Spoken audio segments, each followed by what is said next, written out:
Farm4Profit podcast. Take a listen, have a blast. Farm4Profit podcast. Learn about farming while having a laugh. Farm4Profit podcast. We're at the World Ag Expo, day 2, and we're going to have some fun. Yep. Let's see if we had this hooked up correct. You're still getting every time. Whoa! You did have me muted. We are live. Wow. You like that? All right. Here we go. Today on the Farm4Fun show, live from the John Deere booth, and you can tell it's live by just what you had in your ears. Tanner, sorry for that. Anyway, we're in Tulare, California at the World Ag Expo. We meet up with a man that has a resume too big to fit into an intro, but I'm going to try to scratch the surface. This man's a fifth-generation farmer of specialty crops, wine, grapes, cattle, vice president of the Western Growers, has 14 years of a startup advisor, angel investor, entrepreneur, 30 years experience in Silicon Valley and a tech startup world. Please welcome from Los Gatos, California, Mr. Walt Duflock. Woo! Woo! Thanks for having me, boys. Woo! All right. Can you hear us? I mean, did we blow your eardrums out? Jeez Louise. That, it's just the way this goes. Set up, tear down, set up, tear down. Yep. Stuff happens. We'll keep that from happening again. Watch this. Done. Unplugged. It would have been funny if that would have just made another bad sound. It's great. So how far away is home?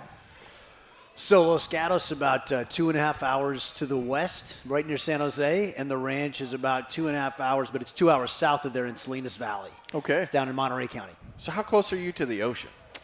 Not very close. So we're on the other side of Monterey County. All that Pebble Beach stuff, that's like an hour and a half away, right? So we're on the 101 side across the mountains from that valley in the middle of Salinas Valley. That's on the coast, obviously. So hour and a half.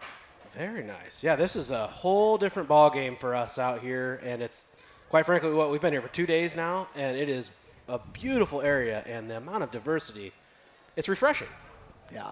Compared to what we're just corn, beans, maybe a cow.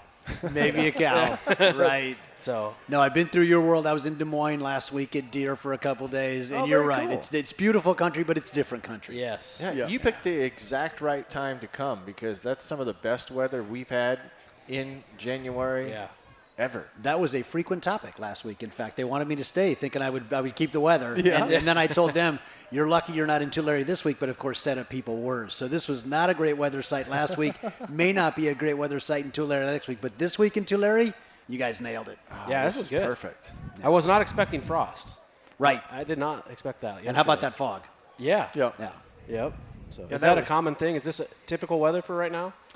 This is a little warm even for Tulare, but you definitely do get some short sleeve weather in February. You'll get both extremes, right? I've been at World Ag in 4 layers, and I've been at World Ag in this, and you never know. It's sometimes days apart. Okay. Right? We were talking to some people yesterday that were discussing that they've come in multiple layers because it was freezing. Yeah. For an outdoor show, that's probably would hurt attendance. That's how you know the veterans. The veterans have the 4 layers. The newbies are buying clothes, right? Yeah. Not naming I any bought a names. $110 jacket from John Deere yesterday. So you're welcome, John Deere. They do merch well. Yes. It is a nice jacket. That's why I didn't have a problem spending it because I'm going to wear it. You'll have it I'll wear forever. it a long time. Yep. Yeah. Absolutely. So, Walt, tell us a little bit more about your role and what you're doing here out in this area. Sure. So we work, our membership is basically 2,500 of the largest fruits, nuts, and vegetable growers in the Western region. They serve global markets. Their names like Taylor Farms, Driscoll's Berries, Braga Fresh. So in the U.S., our growers do somewhere between 50 and 75% of most of the specialty crops, and a lot of them are global businesses that have 12-month grow calendars. They'll grow in South America. They'll grow in Australia. Because guess what? Those retail buyers like Kroger's and Walmart's and all the big guys like Whole Foods, they want a 12-month calendar. We've trained the consumer to expect that fresh stuff every week of the year. So you better grow it and process it every week of the year. Wow, and he's not wrong. I do know that there's sometimes we go to the store and we're thinking peaches might not be best or in season, or I might have different strawberries, but I'm still blown away by the fact that I can get them whenever I want them. Right. There's very few in-season requirements. Everything's, 12 months because it can be. And obviously this is product that leads to some pretty high premium prices and some nice margins, so the groceries like it. So if you can do a 12-month calendar, you're going to try. Right. Yeah. How many crops do you think you're overseeing in that role? So there's probably a couple hundred specialty crops. I want to say 250, something like that. Maybe as many as 350, depending on how wide you go with it. And, you know, that being said, the fruits, nuts, and vegetables crowd that matters are the ones you'd expect. Lettuce, strawberries, apples on the fruits and veg side, and then almonds, pistachios, walnuts on the nut side. And then to round it out, you've got both beef and dairy being number 1 and 4 in the top 10 list for California. So of the ag products, those are kind of the big guys that matter. Everything else comes kind of second tier. So when you're building solutions for ag tech, that's what you're building them for. The lettuce guys, the fruit guys, the nuts guys. And so we focus on really 2 big opportunities. Labor's a massive problem in California, and we're getting a lot of regulatory pressure on chemistry, right? You guys know that? Yeah. So labor problem, a little more direct for us, right? Midwest guys, 4 guys and a bunch of big tractors, right? Yeah. Ideal Deere customer, right? Yep. We're a little different, right? We've got a couple hundred guys and less tractors, right? And that's because when you think about weeding and planting and thinning and harvesting and spraying, you can't do it. Spraying, you can do a lot of it on the equipment side. But until this equipment gets to a point where it can be as effective as the crew and cost about the same as the crew, it's hard to adopt, right? So at Western Growers, my team sits between our grower members and the startups. And in the words of Bruce Taylor, CEO of Taylor Farms, can you just make it happen faster, Walt? Sir, yes, sir. We can make it happen faster, Right. Bruce. So whatever the startups need, whatever the growers need in terms of validating the tech, running field trials, doing case studies, proving the technology, helping them fundraise in some cases, right? Getting their decks tightened up and stuff like that, we help with. The number one thing we don't want is startups failing. Number one thing we do want is startups getting more capital and getting to scale. So automation's our top priority to solve labor.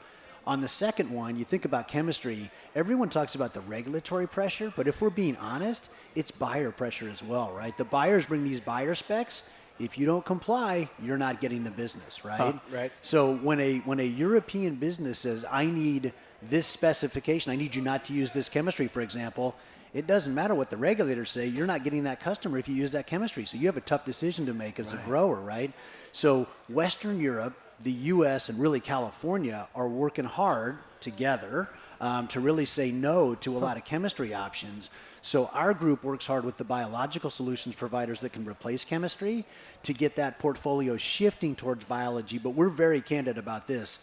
You're not going to see chemistry going to zero anytime soon. In fact, if you listen to the experts like Shane Thomas, who's got a great newsletter on this topic, he did the math.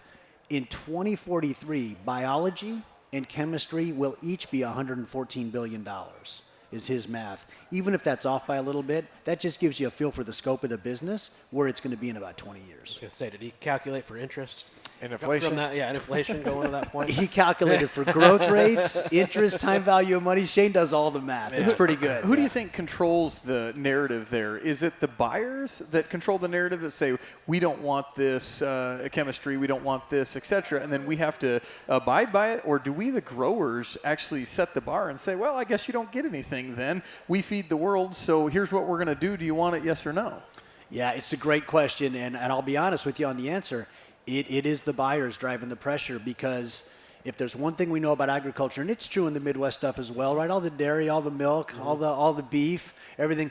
We produce. His corn that. doesn't feed the world. Don't let him. He just feeds No, ethanol. that's what I'm saying. No, we overproduce. If you listen to Damian Mason, right, Business of Ag sure. podcast, Damian and Todd Thurman are right. We're overproducing every commodity right now. Yeah. So the number of growers, and you guys know them too, who are price takers, it's very high, right? So the growers have unleveraged themselves in some cases by overproducing and making it easy for the buyers to have leverage, plus the fact that there's a lot more concentration on the buyer side. I mean, if you get past the top 5 to 8 buyers, you're Whole Foods, Walmart, Kroger, Alberts, you're past 5 and then get to food service, there's a lot less buyers than people think. So in the end, they're calling the shots. They're forcing a lot of this at you. And the reason they can't force this on the growers is they know that if that grower's not going to do it, like you said, you don't get this, they go down the street. Yeah, the double producing or overproducing in the Midwest is a double-edged sword, right? Like, so corn goes to $7, which is a lot for all you. It's a lot for you guys.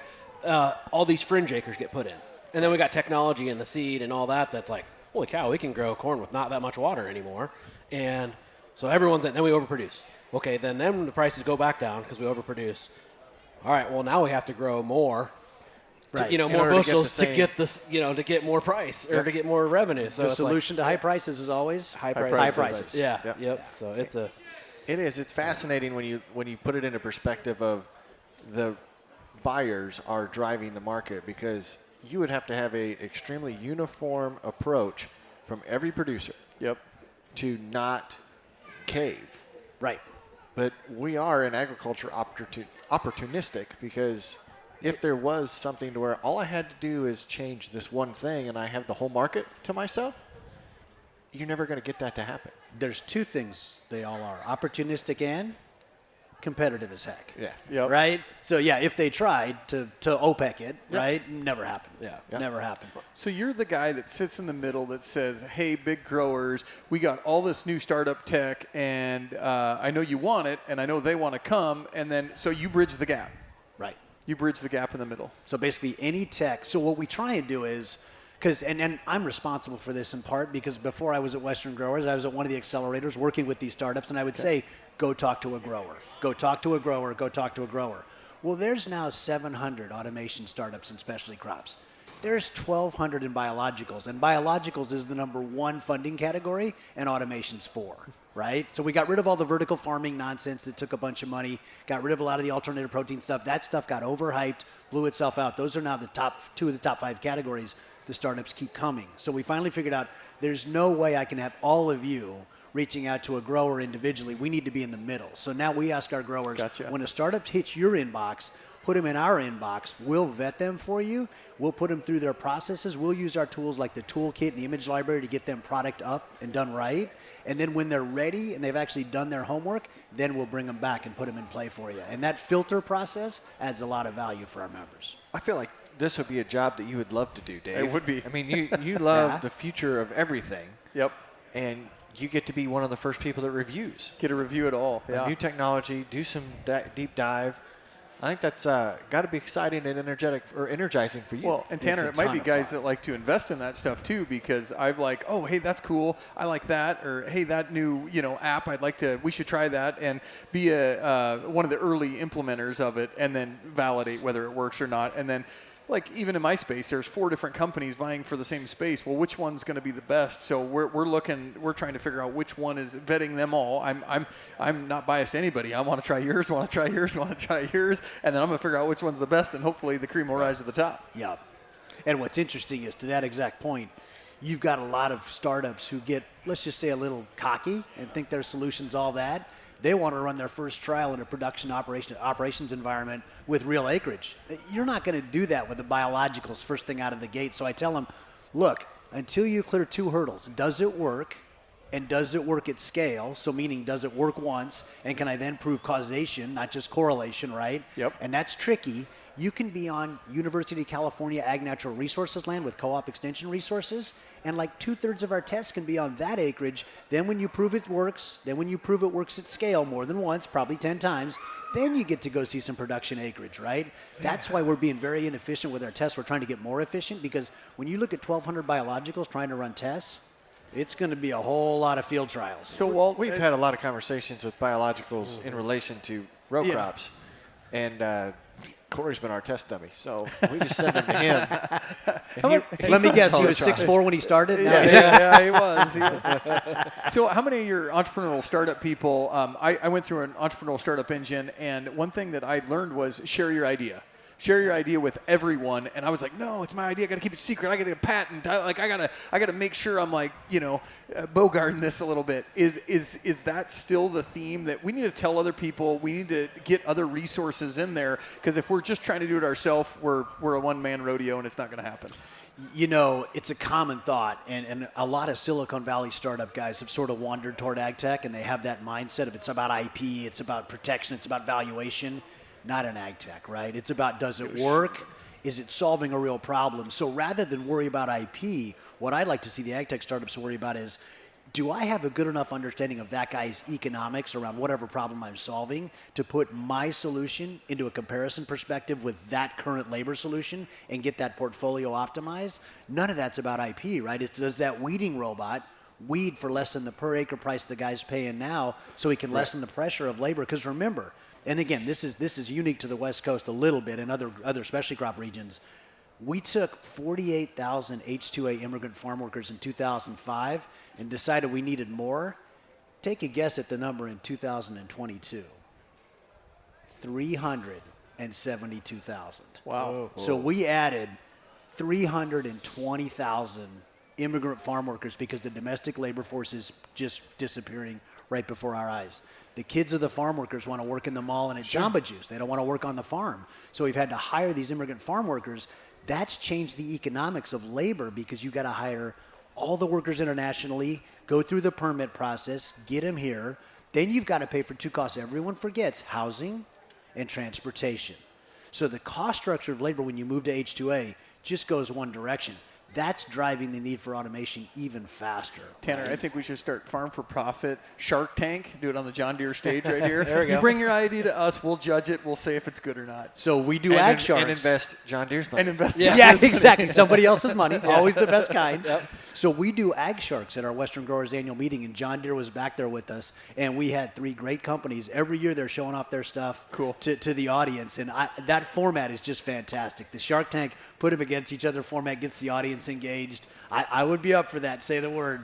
We continue to talk about labor, and it's fun for us to compare Midwest row crop farming and the labor constraints we have with what's happening out here. The only thing is when you talk about a 10 or a 15% reduction in available labor force, to our farm, that might be a half a person. Right. As you said, you've got 5 guys that run larger equipment, and we cover a lot of ground in the Midwest. You look at 10 or 15% reduction on a 100-man harvest crew, and now you're down 10, 15 guys. Yeah. Right. And that's a lot to make up for. Well, and it's a little worse than that because harvest is the most time sensitive. Like if you're going to weed, you can realistically weed on Tuesday, Wednesday, Thursday. You're all right, right? You're going to thin, you can be out by a couple days. It's not optimal, but you can miss a day or two.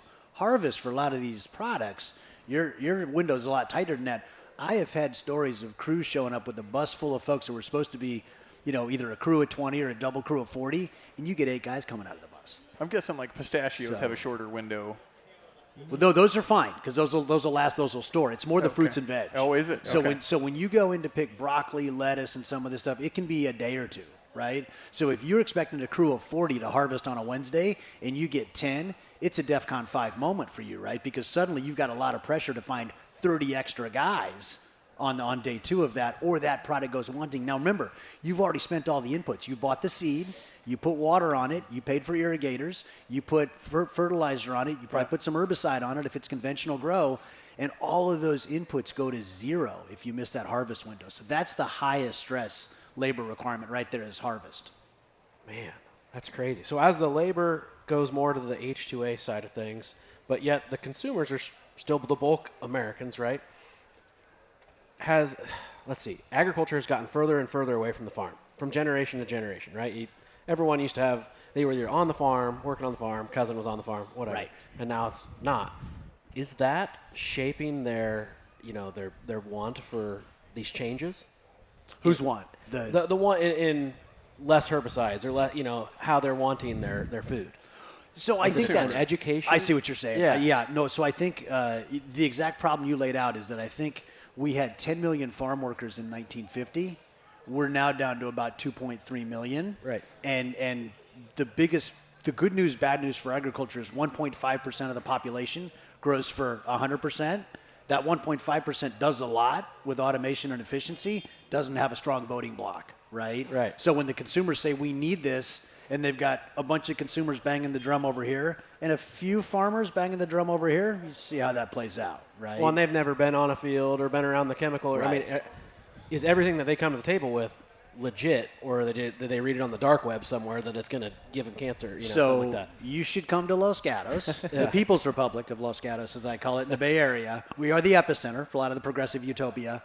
And what happens in Los Gatos is I will get people whose kids have been on soccer teams with mine hitting me up in the Whole Foods or the local market and going, why blah, blah, blah, blah, blah, blah, and you can guess the questions. And you just look at they think that the product is grown in the back of the store and just shows up in the shelves. Right. And you have to really, and these are people with nice degrees from nice universities, right? So they're not lacking in intelligence. They just aren't connected with it like they used to be. You're right. I mean, think about it. I was at Cal Poly in the 80s. Everyone knew a farmer, knew a farm family, had a buddy in farming. At 1.5% of the population doing the grow, that's not true anymore. So although you want right? automation to help the labor force, won't that cause a bigger deficit in the education? So do we need automation and education? Well, so ironically, that's my third leg of the stool. Exactly right. We've got automation, we've got biologicals, and we realized you're going to need some kids that are not, yesterday's farm kids to man those robots and work those biological solutions. And so we work hard on the California Community College side with some grant money from the California Department of Food and Ag. We got about $900,000. We're going to educate 3,000 kids in 4 years. We're about a third of the way through, and we're over target. Those 3,000 kids are all going to be depending on how many classes they go through, they need to be part engineer, part agronomist, part chemist, and part computer scientist. That's a really tough set of skills to combine, right? So we're working hard to get these kids, and we want them out of 2-year colleges, not with a 4-year degree cost, right? So we've got the community college system in California, 118 strong, 35 to 40 that are really ag strong, and those 35 to 40, they're going to put the workforce out, because if we don't bring the workforce with the tools, it's going to be a big ask for the growers to train them up themselves, right? That's a huge investment on their side if the schools can't give them to them. And Wow. this Ahead many of schedule. crops. This program is ahead of schedule, right? Yeah. You said It's ahead of schedule. We'll see if 3,000 is enough, right? This many crops. So back in the Midwest, if you wanted to go to college and not go back to the farm, you'd probably go for something like agronomy or farm ops club, something Ag like economics. that. Yeah. You almost need, with this amount of crops and time-sensitive things and all this labor, an engineering logistics, degree more than you do anything else. You need to be managing. Well, and what you need increasingly is, because they're putting all the restrictions on pesticides, you need genetics experts. Yep. So when you talk to the Bayers and Syngentas of the world and all these big seed companies, they will tell you they're doing trait development at a really high pace. So I was up looking at some of the Bayer stuff in Woodland. They've got some drought-resistant tomato crops that will take 80% less water and produce pretty close to the same yield for your processed tomatoes. So think about that from a water perspective. You know what California is going through with SGMA, all the groundwater sustainability regulations. Well, wouldn't it be nice if genetics could solve some of that water usage? We've already got drip heavily rolled out. We've already got blue and yellow and all this stuff instead of the heavy metal pipe. So we're doing what we can with efficiencies and drip, sensors and water reading and putting it in the right spots less often. But in the end, it's going to take that plus genetics to get even close to where we need to be with water, unless Sacramento chose to invest in some storage, and that's not happening. That's what we were walking through one of the varied industries tents this morning, and I'd say 4 out of the 5 booths had something to do with water. Yeah. I mean, it's just nuts. Yeah. Well, think about it. That's funny. It's a lot of nuts. That is a lot of nuts. Well said, almond growers. So the funny part is the public number is that SGMA alone, with the high, medium, low 3-tier rollout, is gonna lose 1 million crop acres in California out of about 24 and a half. The consensus among the nut growers is it's going to be more than that, faster than that, because you can't wait for SGMA. At that point, you're getting told to fallow. You can't do that with trees. You got to manage it better than that. So I think you're going to lose way more than 1 million, and it's an open question if the technology can save any of it or if it all just relocates. So is it the consumer that's demanding the better processes and now kind of self-inflicted pain for the farmers that are trying to catch up? I would argue it's a very specific set of consumers. The profile is your Bay Area, my house. Okay. Your Bay Area soccer moms, they run the world on a lot of this stuff, and they have a little more disposable income than some folks in the country. I don't think that should give them as much leverage as they think they have, but that's who's driving a lot of this. And so they don't mind if the price at the register goes up 5%. 5% again, 5% again. For a lot of folks, those 5% add up and make a difference, right? So is it the end user that gets the 5%? Is it the middleman that gets the 5%? The co-op that gets the 5%, or the grower? It's not the grower. Probably not the grower. Never the Let me grower. tell you where it doesn't go. Food prices go like this, and commodities go like that. I think you knew that. I might have known. He's his own straight man. Maybe KWAG 739 is a soccer mom. Oh, you got it. We do love sharing our listener reviews. So Okay. we encourage people always to come out and review our podcast. We tell them all the time that if you go and you find Farm for Profit and you leave a 5-star review, we don't care what you type. Yeah. We just want the 5 stars. We just want the 5-star. 100%. Optimize that search algorithm. Right. Yes. So maybe KWAG739 who says, I really like how you guys talk about all the different markets in the ag sector. Could you include a link to your guest on the podcast in the show notes? It's like they're predicting the episode with Walt. So we're going to have to make sure they get Walt's contact information. Keep up the great work, guys. I enjoy listening so much. Nice. Thank you. KWAG Well, I'll tell you. 739. KWAG should follow me on LinkedIn. I do a lot of posting there where I have these set of theories going around, and we try and talk a lot of things ag tech, and that includes these days the supply chain all the way to the customer, because that is, you're exactly right. If there's all these 5 points floating around and the grower doesn't get any of them, how does that all work? And again, it's because we overproduce, we get put in the price taker position, so it's really hard to get leverage and get that 5 points coming the grower's way. So let me ask you something. You have like 500 plus connections on LinkedIn. Are you on TikTok? I am not a TikTok. I'm not an Instagrammer. So TikTok, They cut you at 50 and plus. They cut you off. I know. You can't get on those platforms. It's like extra boost. Yeah. They give you the extra help. Yeah. So Your LinkedIn- videos go viral. LinkedIn is business to business, though. Right. So business to business might take the 5%. How does the world hit the end consumer? So it's funny you say that. Because it's probably not on LinkedIn. It's probably not on LinkedIn. It is the platforms you mentioned. It's the Instagrams of the world. Facebook, pretty effective for our Western growers' social media. I would say we need to come with one message. And I'll tell you, a place where I think we're going to have a revisit on this is Podcast, Farm for Profit. Podcast would be good. Farm for Profit would be good. Well played. Sorry about that. You put it on the tee. You gave me the driver. I just didn't swing. Just did not. Or I pushed it right. Yeah, exactly. So, no, I think getting the word out is big. And to be honest, it's Farm for Profit, but it's the other podcasts as well, right? Because a lot of our podcasts, think about Business of Ag, Future of Ag, Modern Acre, we're talking to ourselves. So we've got to talk to the other folks. And I think one place where we've confused the consumers, we've talked about food security a lot. Well, because of all this extra grow that we already have, and we're only going to do more of that, and because the population is not growing as fast as people think, in fact, we're below replacement rate in a lot of places in the developed world and now the developing world, as we get educated, have more options, have more education, have more birth control options, stuff like that, all out of society trends. So we don't need to feed 10 billion people. We probably don't need to feed 9, and we're already growing more than enough to feed the 8 that we have. So I think we need to get the word out to the consumers that, look, we're just trying to farm in a way that allows us to be a sustainable operation and a sustainable economic operation. Because a lot of folks focus on sustainability as if the farmer goes away and that's sustainable. That's not sustainable economics. So again, our big message from Western Growers' side is to the regulators, incentives over mandates. Tanner, what that Incentives, last guy we interviewed say about sustainability? Right. He doesn't like buzzwords. He just really hates how you get a word out into the media and they don't understand the real meaning of it anymore. To him, sustainable means I want to be able to farm next year. That's what he said. Right. Yeah. Well, So it's not. It has such a wide definition, but to the farmer it means I got to do what I got to do. I got to be able to sustainability produce. is great, but you could have the cleanest water or the least amount of herbicides, but if it doesn't work up to your bottom line, and you're not in business, then it's a And the it's an interesting ending, part losing from game. our neck of the woods, just like you said, we're here to feed the world.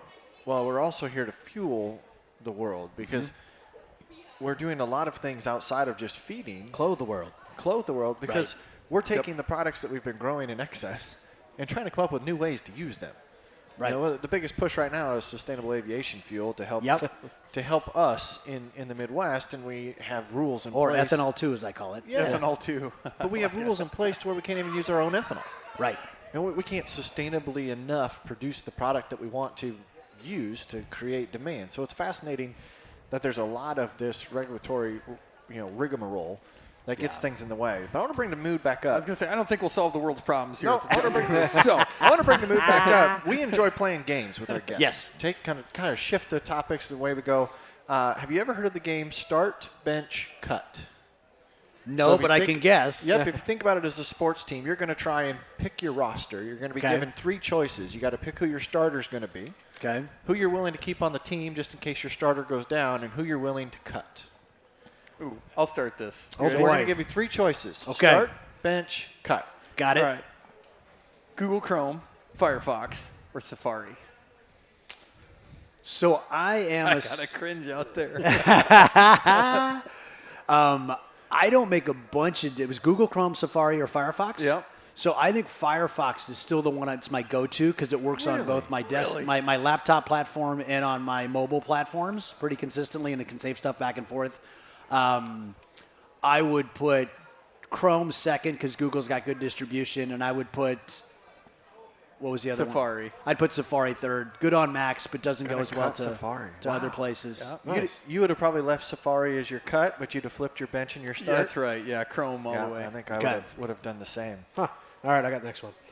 Wine, liquor, or beer? For me, beer's got to be the starter. Okay. And I'd have to go with wine on the bench, and I'd have to go liquor third because I just don't do much hard stuff anymore. You get to a certain age, and the morning after is just a little rough. Yeah. So for me, I can manage the beer and wine load a little easier. There you go. So what's the beer of choice? For me? Yeah. Oh, it's Michelob.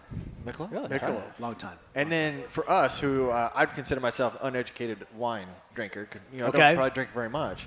What are your favorite wines? Oh, Cane 5. Kate? Napa Valley, not Cane, Cain. Cane 5. It's a red wine. It's a Cabernet from Napa area, and that is outstanding. So we have Mondavi as one of our growers on our ranch, and they get us up there to Napa once in a while, and you get a real appreciation for wine getting up there and seeing it firsthand. Random question for you California people that drink wine. I was told the deeper the hole on the bottom of the wine bottle, the better the wine is. Is that right? Why are you laughing at us? Audience? We have thoughts on that? I can confirm or deny nothing. Okay, all right, fair enough. So we're going to start a glass company, and all of our wine bottles are going to have a Go to the top. Market opportunity. Market opportunity. You're going to be able to get 2 ounces of wine in the bottle. It Right. just have to be a really big bottle. It's really big. That must be Biden's shrinkflation, right? Yes. Yes. Did you play a lot of games with family members? Do you like? We play. So I have 5 kids. Okay. And So- we're active board players. We play a lot of games. All right. Well, how about the game Twister, Okay. Monopoly, or Uno? Oh, Monopoly's the starter, 100%. Uno's second position, and nothing else. No, yeah. Those two are easy. And we have multiple Monopolies. They have Dogopoly. They have you'd laugh. They have so many Opolies. So how long does it usually take your family to play a game of Monopoly? Until someone turns the board over. It's never finished. We never finish one. Yeah. So you know who loses? You don't know who wins, right? You just know who loses. Yeah. Yes, that's true. That's very true. We do have a couple of the John Deere guys, I think, that are coming over to play Monopoly tonight. Okay. Yeah. We're going to probably not make it back in the morning because we'll still be playing Nice. Monopoly. And I will tell you, above all those, Risk still holds a little. Really? Yeah. Have Risk you is guys still ever pretty played good. Risk? I don't think so. I've never played World Risk. domination. Yeah. Man, Yeah. that's a game we're going to have to look up. You guys want to do one more or you want to move back into it? I want to move back into it, and because we skipped over how he got to I these know. positions. Like, you grew up on a farm, I did. and Yeah. do you guys still farm? We do. So 2 farms, actually. My folks split, and I spent the school year in Monterey County with the cattle, the grapes, and the greens. And I spent those summers, which is a rough trade. I should have flipped it, in Imperial Valley, which is the desert. And that was mainly cattle and hay. So a lot of the hay business down there. Cattle, It's like grapes, greens. Cattle's, grapes, and greens up north. Okay. Rolled right Yeah. off the tongue. Yeah. And the grapes were used for wine, or were they? Yeah, so it's Production? basically a wine operation with the Mondavi folks. So it's nice because we're not open market on the grapes. The Mondavi guys have them. If you just like there's too many nut trees, there's too many wine grapes, and so that doesn't solve itself overnight because vines last a while. But we're pretty confident that the Mondavi team knows what to do with ours. In the words of our vineyard manager, Walt, you are bottle fill diversification for Mondavi, which means we love you guys, meaning we are cheaper rent acreage than the stuff they have in Napa, and we're just as good a quality. So they love our stuff. That's a good mix. They love our stuff. Bottle fill diversification. How many? What by percentage of grapes grown in California go to wine, go to the store shelf, become raisins? Right, raisins are grapes. Yeah. That's right. There are some. That's smart I So am. I can't answer the percentage. I can answer that wine is the top 7 crop on the crop report, and I think the table grapes are just outside the top 10. So they're both pretty good GDP contributors. Okay. But I do know we've been losing table grape acreage to South America in a big way and to Mexico in a big way, primarily because the labor environment's so much different down there. They've just been able to grab a lot of table grape acres over the years. When folks come to the end of their vine life cycle, they will look around and see where else can I do this. Oftentimes we don't end up with the first cut. What is the vine life cycle? How long is it? So ours is pretty typical. Ours was planted in '96, and 25 years later they rolled all of them off. primarily years 19 to 25 at about a 16% clip. So basically, once we got to year 19, if you had a disease on the plant, if you had something that you just didn't even worry about it, you just rotated that out. And so whole new set of vines at the 25-year mark that'll go for another 25. Okay. That's not uncommon in vineyards. You can roll them longer, but the productive life from Mondavi's perspective, where they want to manage the risk, is best served at a 25 cutoff. Okay. And you just plant grapes right back on. Right. So literally by the time they had the last 16%, the other 84 were already years 1 to 6 in, so it staggers everything for you. And then you get, and about year 3 in grapes, you get a good production. About year 5, you're full production for us. Wow. And is it grown? We learned that from the almond guys that it's a graft, and then they get it from the nursery and they plant the tree. Are you planting a grape? So no, we're planting a vine that grows the grapes, and you don't see as much. You see more grafting on the tree stuff, like almonds and like apples. Apples are crazy. You should go to Washington Yakima Valley. They can graft a whole new apple type onto there and be going in a year. So your Galas 1 year and your Honeycrisp the next, and it's not that long a wait for production. I had no idea till the last couple of years. It's all about apples up in Yakima. That's very cool. So isn't Drew Bledsoe into wine? And like, what I think most former quarterbacks. That's what so do you have an influx of people that are non-traditional agriculture people that want to be California farmers?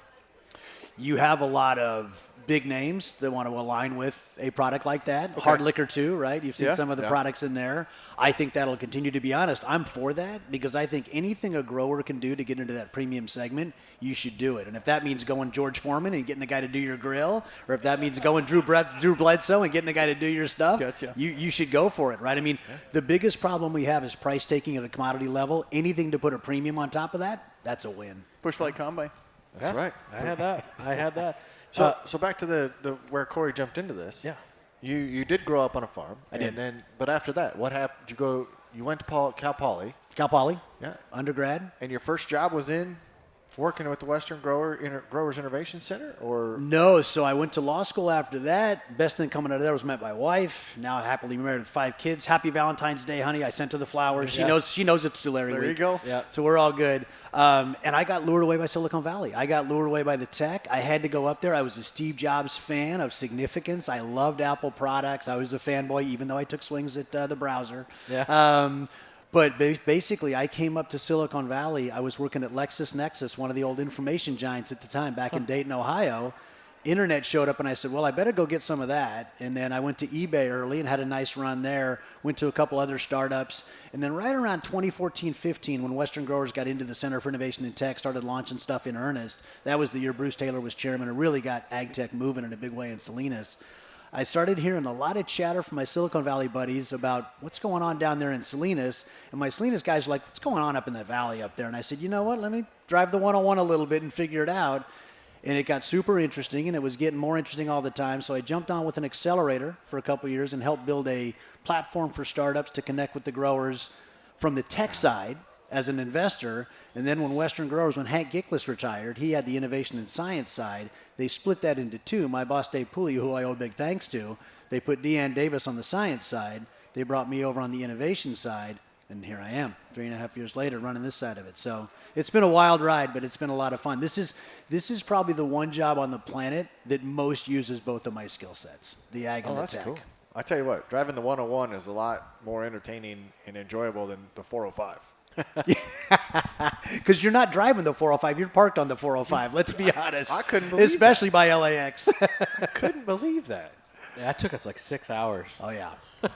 I flew to Fresno. I was smart. I was going to say. So most guys know, fly to San Jose and avoid SFO if you can, or fly to somewhere north of LAX. Even Burbank will get you here an hour quicker, right? Idiot. I don't want to name any names. He left a half day after us and got there like 2 hours before us. And that Fresno airport's a sleeper. It's a solid airport. Oh man, just right in, Ubered right over. I'm like, guys, what's the code for the VRBO? This is How did you get where here? are you at? And where are you, right? I love it. We're still 16 minutes out. You know what? If you're coming back, let me know. I'll hook you up. Get you the little California tips and tricks. There's a few of them. We just need a private jet. That's Speaking of tips, we had the TriTip. That was really good. Yeah, he wrote about it on LinkedIn. I read that. Such man. a fan. Yeah, don't get me So started. everyone sells TriTips here. So where's the best one? Well, I can't say that. Come on now. Okay, after the show. Right, it's over at the Vine when we were doing our startup panel today because we brought the TriTip over. No, TriTip's one of my favorite things. Growing up on a cattle ranch, obviously, it was my favorite thing growing up. It's still the favorite thing for my family to have on the beef side of things, and we have a TriTip a week. I love them. It's crazy. We don't have them in the Midwest. Really? We got first introduced to him by Elena. A friend that grew up in California. And she had an Instagram page that was wine, cheese, and beef. Yep. Okay. Oh, that goes really well together. How can that go wrong? We asked her what her favorite cut was, and that's what she said. We went, what? I just love that you found it on LinkedIn already. I love it. Thanks for reading. Yeah. No, I big, had to do big my fan. show prep. Nice. I'm like, where is this guy? Oh, he's on LinkedIn? Where is this? What is LinkedIn? I gotta remember my password. I haven't been out there. My DMs are just full of people from India trying to make our podcast better. Make it better. Take it off. Right. And for the record, no ag tech ever exports from Africa up here. It's us sending it down there, right? There we go. None of their stuff scales Yeah. up to where we need it, unfortunately. Yep. So what do you do with Deere? So John Deere's been a great partner. We work with them. You know, if you think about it, all the automation players, they're now moving to the format where they're not their own mobility device. They're an implement off the back of the tractor connected on isobus. Yep. And so we want to work with John Deere to help these startups do a better job of connecting to Deere equipment. And so we're going to have a big session in Plugfest at Commodity Classic in a couple weeks. What is it called? And so it's called Plugfest. It runs concurrent with Commodity Classic. in We'll be Houston. there. We'll be yeah, there. I'll look for you guys. Yeah. No, it's a great event. We should be here, just in Houston. Nice. I get it. Yep. I love it. I'll do it. Yep. And so what's interesting is Plugfest is a place where you can go and not just do emails and phones, but you can connect them up. You've got engineers there at the ready. I think that's going to be a big move forward. So think about the big ones that have raised venture capital. Carbon Robotics does laser weeding. Stout does mechanical weeding. Verdant does spraying. They all do weed control. They've all raised capital. They would be at Plugfest, the new them would be at Plugfest. The A round and early round capital guys would be at Plugfest checking out their stuff. So our whole job is to make it easier to connect their stuff to Deere, so it's one more use for green, and it's one more thing the startup doesn't have to build. Because why would you build the weeding robot and the mobility device? And we've got a bunch of, in our case, 5s and 6 Deere tractors. We don't use too many 8s and 9s out our way. Yes. But when you've already got the tractors, don't build another tractor. So what I think going to have, I'm curious about the tractor part. Are you going to have just tractors lined up that they can plug into?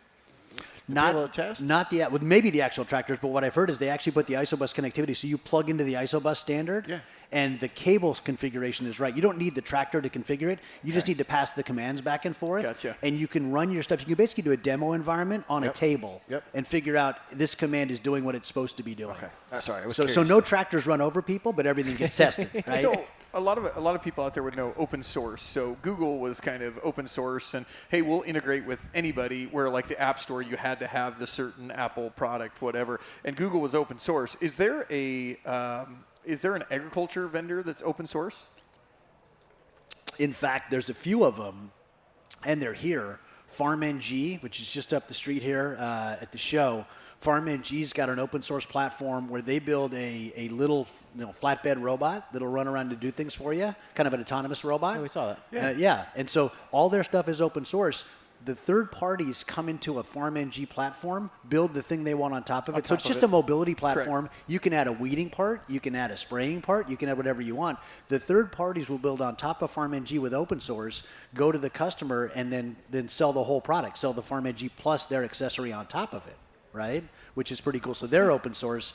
Western Growers is open source. We put an image library out there for the startups that they can download the high-res images to get started. This saves them 6 to 9 months of hiring an engineer, finding a mobility device, running up and down the roads, taking pictures, because the first thing you need to do to build a weeding robot or a planting robot is take pictures of crops. We've already done that for the top 5 crops, and we're adding more all the time. It's going to be playing together and integrating, so plugging them together. Right. So you can just download that, and it's all yours for free. So here's the next question. We're on the stage, and I've watched the guys here talk about connected life at John Deere, and they've talked about having John Deere operations and the equipment mobile app and how everything talks together. And I've said it on the podcast for 5 years now that data is the currency of the internet, and data is the currency of the future when it comes to agriculture. What's your thoughts on that statement? Where are you going with data? Brothers from another mother. Right? 100%. Just teeing it up. Teeing it up. Data is king, right? Kapow. So, and here's why, because think about it. So if I know where the weeding happened, Yep. I know where. Well, but let's back up even further than that. If I know where the soil prep was, if I know where the planting happened, if I know where the thinning happened, and I go to weed that field, how much better is my weeding because I know all the stuff that happened to it before? Then if I know what got applied to it, like fertilizer and herbicide, and I know where the stress levels are at, I can go through there and do a better job of pre-harvest and then harvest, right? So everything through to harvest benefits from having data from the other platforms, but those other platforms are on a variety of places. So one of the things we talked about at Deere in Des Moines last week with the ISG group, the Intelligent Solutions Group, is how can we build a data platform that's like AWS for ag data, right? Amazon Web Services for ag data, where the first tool provides the data into this lake, the second tool can then use it, third tool can use both of those. Now, it's not going to happen overnight. It's a big lift. Farmers are a little sensitive about their data going everywhere. Yep. But if we can make that happen, every farmer can get to that dream of going from field level data, which we're at, to block level data, which we're getting to row level data, which we're not really at yet, to plant level data. That's the nirvana, right? The way we get there is by having data all the way through the life cycle, and Deere can play a big part in that. And I can see that actually connecting the consumer. Like you could actually scan a QR code on that pint of raspberries or blueberries or something and know exactly what acre on that farm that it came coordinates. from. Yeah. Ironically, you can deliver traceability at the same time you're delivering better analytics for the grower. Win-win. And then it's an Totally. educational factor. Then you could have education, tied to the it. students should be looking at those analytics, right? Yeah. And then those tools, exactly. Yep. But like in the cattle world, through NCBA, we lost country of origin labeling, and it was all politics. So we got politics Great fighting example. progress, fighting innovation, fighting sustainability, all at the same time.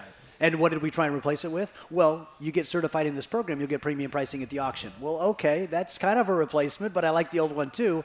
Didn't have to be either or, right? Could have been both. That's a good point. I'm curious. So right now, as you look at agriculture, what companies are inspiring you? What's fueling you now each day with excitement? So, well, obviously, I'm in their booth, but I'd say it anyway. I love what the green guys are doing. It was fun to get to Des Moines and see the software side of the business, really understand it. I don't think I understood Op Center and JD Link nearly as well as I do now, and it just convinced me I need to learn more. So I think, as a $50 billion company building cool stuff, I like where they're going. On the small company side, I do like what Carbon Robotics is doing with the laser weeding. I do like what Stout's doing with the mechanical weeding, and a couple others. I do like Burrow and FarmNG on the small side. Those are $25,000, mobility tractors they're autonomous and doing cool stuff. So I think as platforms, they're all good. And then on the biological side, I need to get more familiar with the names, but all of these folks, the group we're focused on is the group that's doing the biocontrols, the pesticide replacements. I'm really diving into that. So hopefully, if we talk in Houston, I'll have some more answers. But that's the space I'm getting excited about because that's the number one agri-food tech venture investment segment, I think, for the next 5 years because of all the regulatory pressures on pesticides. So I'm getting excited about pest control replacements. I just can't give you names yet. I need to do a little more diligence. Yeah, there's a lot of before I get companies in there. that space. I mean, I've seen it if you put it on this piece of paper, you fill up. I mean, it's just It'd be really a lot of small noise font. to sort through. Well, so if you Google on any browser, ag biologicals landscape, you'll see 400 of them. Yeah. We found 1,200. We work with Mixing Bowl team. We put 400 on the map. To your point, that 400 is largely going to split into two and get bigger this year. We're going to do it again. Biocontrols is going to be their own map. Just the pesticide replacements will have 300 companies on it this year. So think about that. With that being said, you're a guy at the front end of leading innovation. As Corey as the farmer, or our listeners as the farmer, there's 1,200 companies you said to listen to. How do we make a choice there? Like, do we jump in? Are we supposed to be the early implementer? Everybody's trying to chase, like, what's the next thing that makes me more money, gets me, 10 more cents per bushel, et cetera, et cetera. What advice do you have for our listeners, or Corey as the farmer, to navigate this huge landscape of tech, of microbiologics, of anything? Corey? Yeah. Come to Salinas in June, the Salinas Biological Summit. We've got 300 experts that came last year and talked about just this topic for 2 days. It was fantastic. My colleague Dennis Downey, who put that on with his partners in New Zealand, War 42, we weren't sure how many biological geeks were out there. We found a lot of them, and they came to one place for a couple days. So we're going to do it again in Salinas this June. follow us on Western Growers. That Ag Biologicals landscape, we're doing round 2 of it. Keep an eye on that. And know that we're working with University of California Ag Natural Resources to do the early testing, right? Remember, it's 3 phases of testing, right? It's does it work at scale, and then does it work for grower economics? Those first 2 don't need production acreage tests. So we're going to be doing those on UCA and our land with co-op extension experts. Then we'll come back and test on production acreage, and we'll write these case studies up. Our growers have been very sharing with this stuff. There are a lot of them that are close to the vest, but there are a lot of them that are willing to share. So we'll have case studies in biologicals and automation coming out this spring and then ongoing to roll this stuff out to answer just that question. Okay. The one thing I would tell every grower, and I'll just speak to you on it, Corey, know who you are and be that guy. If you're an early adopter and you're used to taking stuff that's not perfect, helping them get it perfect so you can adopt it early and get an advantage on your farm, keep that up. If you're not an early adopter, don't try and fake it. Just wait. Right. Don't try and fake it. Well, since California tells us how to do everything else, I'm going to need you guys to figure out like which ones I should try that actually work before. Because I only get like one crop of a very low, volume or low money margin commodity. Right. So I can't be messing around. No, so in your case, watch the field trials, watch the case studies we're rolling out, watch the white papers we're publishing. We will tell you what other growers who are early adopters and who are committed to being early adopters have done. You can learn from their mistakes. Tanner, that's going to go right to our payoff question, I'm telling you. It is, and I'm going to make some poor jokes, but we can't wait. We haven't picked on a state as bad as we've picked on California since we've been here. Outside of Nebraska. Nebraska. Well, I almost feel bad, and then I didn't anymore. But no, that you'd rather farm in Nebraska than California. Let me just tell you that right now. Ooh. Apart from the weather, Corey, would you rather? Would you rather? No, that's a tough one. But we do. Right, I'm not going to make you answer. I didn't say you'd rather live in Nebraska. I said you'd rather farm in Nebraska. That's true. You could be like Q and just drive across the border to farm. Yeah. But we do. We ask a payoff question to every one of our guests at the end of the conversation, and you've kind of led us into it 3 times. So we're going to go right to it. We want to put an episode together for our listeners that want to learn something new, want to be more energized, to pick up something new for their farm. So how have you best managed learning a new trick, a new trade, a new topic? You said you're going to come with more information on biologicals in the next 2 weeks. So how do you effectively learn something new? That is a great question. I'm very lucky. I have access to some of the best growers on the planet. So I go to Eric Morgan at Braga Fresh. This is my guy. He's leading the world in regenerative practices for specialty crops in California, putting up with all the regulatory stuff. Does a fantastic job. And I'll give the Braga team so much credit, and Eric for leading it. And Rod Braga is great. He's a board member. He is willing to go out there and tell everybody, here's what we tried in regenerative. We tried no-till. We tried cover crops. We tried all this stuff that we thought would do it differently and better. And here's what worked, and here's what didn't work. So every other grower gets to learn from Braga's mistakes and not make them. And these are guys that compete with them for shelf space, right? And so when I need to learn about biologicals, I go to guys like Eric, who can tell me what he's using and why. I go to Pam Marone, who's been a mentor to several startups, done several of her own. So my network of guys that I get to talk to all the time is fantastic. You won't get a better resource than Pam. She is fantastic. She has funded startups. She's operated startups. So when I talk biologicals, I'm talking to the people who do the work and build the companies and the investors. They're all part of my LinkedIn network already. I already know all of them. So in 2 weeks, hopefully I can get a little more up to speed on where we need to be. I love that perspective. Go straight to the expert, the industry leader. Same thing. You went to Des Moines. You want to learn more about the Ops Center. You went right to the people who better do it. Yeah. That's great. I got to ask a tough question. A tough one. Are you a San Francisco 49ers fan? I'm out. I am out. We are not friends. Unbelievable. I thought we'd avoid the whole topic. I am a lifer 49er fan. I grew up a couple hours below the Bay Area. Joe Montana. I know Tom Brady's the greatest, but Joe's a strong second, and that was a rough watch, boys. I watched it all. It was painful, but you are welcome for Brock Purdy. Yes. Thank you for Brock Purdy. Yeah. I saw a lot of Brock here in Des Moines. Oh, yeah. I saw a lot of Brock love. Yeah. Our studio is just 15 minutes south of where Brock played for 4 years. Right. So big fans of Brock. We were just as heartbroken. Probably not just as. We were certainly heartbroken. Almost. He's endorsed by John Deere now, and we get an interview.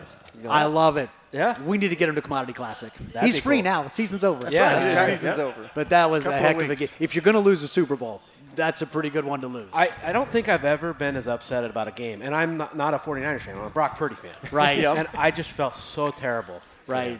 Well, let me just tell you, we watched it with a couple of my family. Some of the kids are off at college. And my son-in-law is a Kansas City Chiefs fan because his dad's from Kansas City. I had to just eat the pillow when that winning touchdown was scored. He just Well, and you knew it was going to happen. Oh, I mean, man. when you know Mahomes, he's that guy. Bills He's the doesn't have to- cockroach. Yeah. He just doesn't die, right? Yeah. It's not over till that clock Well, and shows then when zeros. he doesn't have to punt it or kick a field goal on 4th down, you know Right. he's getting it. You know that it was fascinating. The interview ahead of that, how I can't remember who was conducting that interview, stated that as an athlete, as somebody in the spotlight, you start off being loved by many, and as you get better and become close to the best, you then become hated. And, Right. and you almost become the Age-old villain. story. And, He's the heel. yeah, you become Yeah. the villain, and you have to embrace the villain role. And agriculture's got some of that as well. Very much so. We just need to some spots embrace that role and continue to live it. Well, push it and in forward. some spots, we just need to keep getting the message out there on what we deliver. It's the world's best medicine in specialty crops. It's great for you. We'd love people to eat more salads instead of some of the other processed stuff. And so, yeah, you got to be in this for the long haul. If you're an ag and ag tech, you got to be in it for the long haul. I am, and I'm happy to be. Hey, we appreciate you spending time with us, having some fun that you probably didn't expect us to throw your way. Appreciate you sharing all the experiences that you have. We will connect your LinkedIn account for our audience, so those that aren't here out at World Ag Expo can come down and track you. Awesome. Maybe learn as well. So, guys, I think that was about it. Yeah. We appreciate you spending time. Corey, how do you send the listeners out? I've been saying out here in California, a pop bottle of wine, you deserve it.